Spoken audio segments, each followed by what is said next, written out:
The way in which sentencing law has evolved in New York over the last 40 some odd years has been a crazy quilt. It has been ad hoc, and it is arcane. No one understands our sentences. Inmates who come to our state's prisons do not understand their prison term. They don't know when they're going to get out. They don't know what they have to do to get out. Victims don't understand how long a person is going to be in prison. The public and the press don't understand.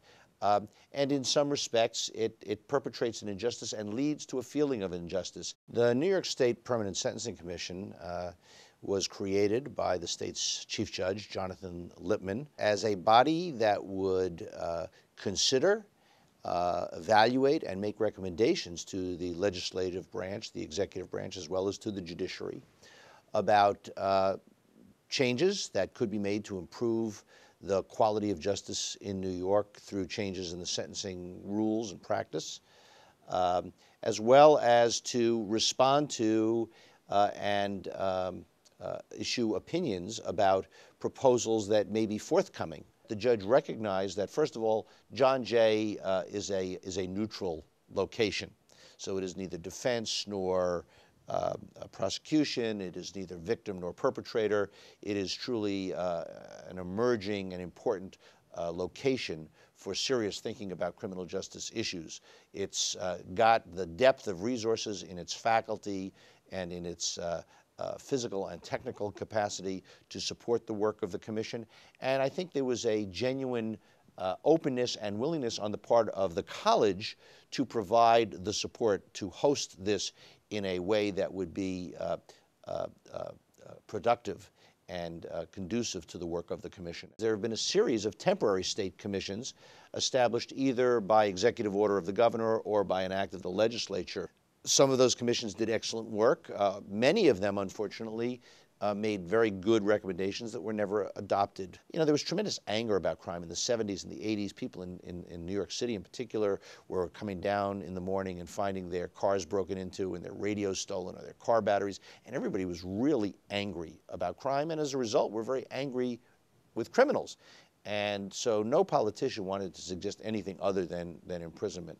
And there was a tremendous reluctance on the part of legislators to tackle this issue. The O'Donnell Commission that completed its work, I think, 2 years ago, made, as I said, 5 or 6 recommendations. One of the recommendations was that the state move away from its current sentencing scheme for a large majority of crimes, which is referred to as the indeterminate sentence. That is, an individual receives a minimum sentence and a maximum sentence, and in between the parole board decides when they get out, and that the state adopt a determinate sentence for all crimes.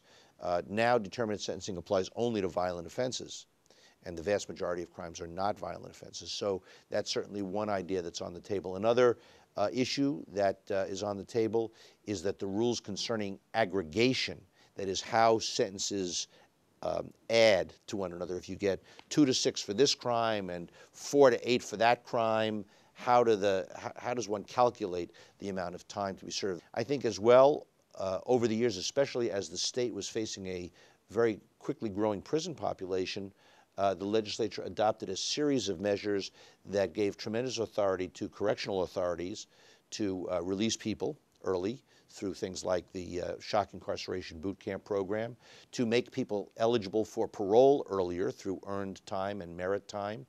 I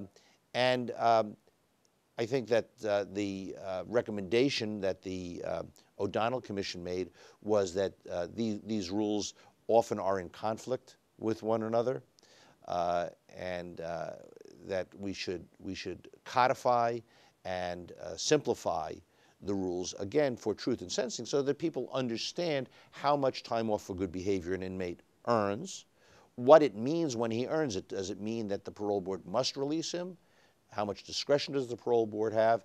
And then, of course, if you move to a determinate sentencing, what would be the role of a parole board in a determinate sentencing world?